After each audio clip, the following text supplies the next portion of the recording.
Hello and welcome to Chesapeake Weekly. Well, Chesapeake Regional Healthcare is dedicated to providing the best service to our community, and with that comes the need to constantly grow, evolve, and upgrade. And that's just what they did recently with the construction of their new cancer center. Take a look. The cancer center, the thought was, to expand both horizontally, vertically upon our existing cancer center, which basically provided radiation therapy. Now we provide PET CT scan, we have palliative care, we have a lymphedema clinic for physical therapy type patients, and we have an anchor tenant in the building, Virginia Oncology Associates, which occupies the whole second floor. Someday we would like to have multi-specialty clinics here so that if there's, it's convenient for the patient not to have to go anywhere. There's enough patient volume that's convenient for the physician, the surgeon typically, to come here. So we would like to have kind of a timeshare. There's hardly any specialty that doesn't serve a cancer patient, really. We're building for our future. There's nothing that we can't do going forward. We're really excited about what we're doing now for present and future generations.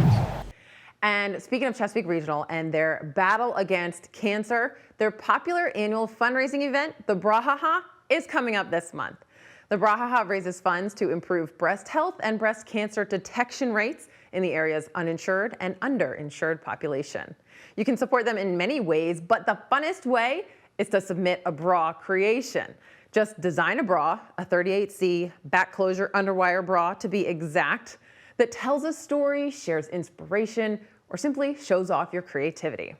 Anyone can enter, from individuals to groups, even businesses, but you have to register first, and the registration deadline is October 15th.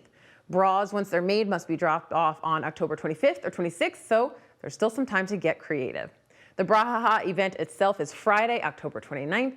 Learn more at brahaha.org or catch a recent episode of Peak Life, where I spoke with event coordinator Aaron Gary with the Chesapeake Healthcare Foundation all about this popular event. Find that at youtube.com/Chesapeake Television. Well, there was recently a confirmed report of rabies in the Western Branch section of the city.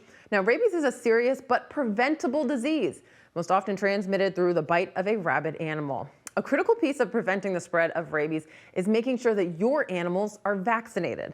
But in the event you encounter a rabid animal, Chesapeake Animal Services is ready to respond. Animal control officers respond to calls for rabies and more specifically rabid animals as a priority. That is considered an emergency. So when they do respond, they have the equipment to catch the animal. They have different equipment for different types of wildlife or animals to keep themselves safe. And they take the animal into custody 99% of the time. Calls for rabid animals often mean that they're in public, that they're around people or other animals. So the chance of exposure is high because usually at that phase they're in the aggressive stage and actively seeking something to bite. So it is a priority for an officer to respond as quickly as possible for public safety. An animal that has exposed someone, especially wildlife, someone or an animal, typically is going to be euthanized and with collaboration with the health department will be tested for rabies. And then the health department decides, if someone needs to get rabies shots or prophylactics to protect them from that. If your animal has been exposed to wildlife, you need to report it, whether your animal's current on its rabies vaccination or not. We do not confiscate animals for quarantine or confinement, but to make sure your animal is safe, that animal needs to be tested and your animal confined to make sure that you're safe.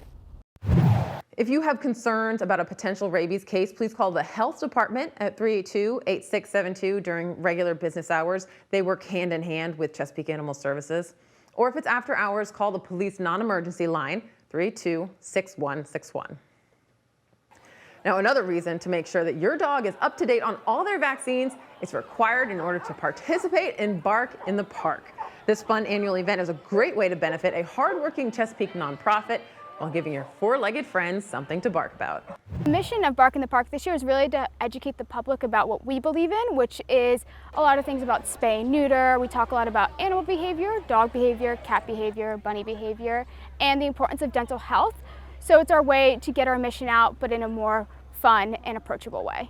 We really want you guys to bring your dogs out to our Back Bay event, and if you're looking to adopt, it might be a great time to come out and meet some dogs. So if you're looking to adopt, we also encourage you to come out. Chesapeake Humane Society will be there, Chesapeake Animal Services will be there, and Peninsula Regional Animal Shelter will be there with adoptable dogs. You can stay up to date on all things Chesapeake Humane Society by following them on Facebook or visiting them online at chesapeakehumane.org. They're always looking for volunteers and donations, so reach out if you're interested in helping the pets in our community. The Girl Scout Council of Colonial Coast serves 7,000 girls in our region and works with 4,000 volunteers to bring the Girl Scout leadership experience to life. And their headquarters are located right here in Chesapeake, so it's only fitting that they're hosting Girl Fest in our very own city park. We're expecting loads of vendors and exhibitors. We're partnering with Nauticus and the Mariners Museum to bring you outdoor activities, crafts, fun tables, prizes, and there will even be food trucks for you to enjoy lots of savory and sweet treats. We're really excited to use this event to kick off another year of Girl Scouting, and all girls K through 12 and their families are invited. Since Girl Scouts was founded in 1912, it has been the leading organization for girls, teaching them leadership skills, outdoor skills, and all around how to build themselves to have courage and confidence to pursue their dreams. And while you do have to wait just a few more months until cookie season starts, there is still so much going on with the Girl Scouts. Coming up soon on Chesapeake Weekly, we'll share with you an innovative program they're hosting that aims to minimize the waste accumulated during Halloween. Until then, check out all the Girl Scouts have to offer at gsccc.org. Well, the Parks, Recreation, and Tourism Department hosts a variety of athletics for both kids and adults. But to make the fun happen, they need coaches. So if you have a passion for athletics and an interest in mentoring Chesapeake youth, coaching could be just the thing for you. They need coaches for every sport during every season: soccer, football, basketball, volleyball, cheerleading. There is, of course, paperwork and background checks to complete before getting started. So apply today so that you don't miss out on coaching your favorite sport. To learn more and to apply, visit cityofchesapeake.net/PRT or call 382-6411. National Drug Take-Back Day is coming up on Saturday, October 23rd. This is your opportunity to prevent pill abuse and theft by ridding your home of potentially dangerous, expired, unused, and unwanted prescription drugs in a safe and environmentally friendly way. The collection is free and anonymous, no questions asked. They can't take liquids or needles, but any sort of pills, capsules, or patches are all welcome. Drop-off locations will be at the 3rd and 5th police precincts from 10 to 2. And remember that there's always a secure drop-off at police headquarters on Albemarle Drive. You can access that box during normal business hours. Well, we leave you now with a preview of all the fun stuff Parks, Recreation, and Tourism has coming up throughout the week. Thank you so much for watching. We'll see you next time.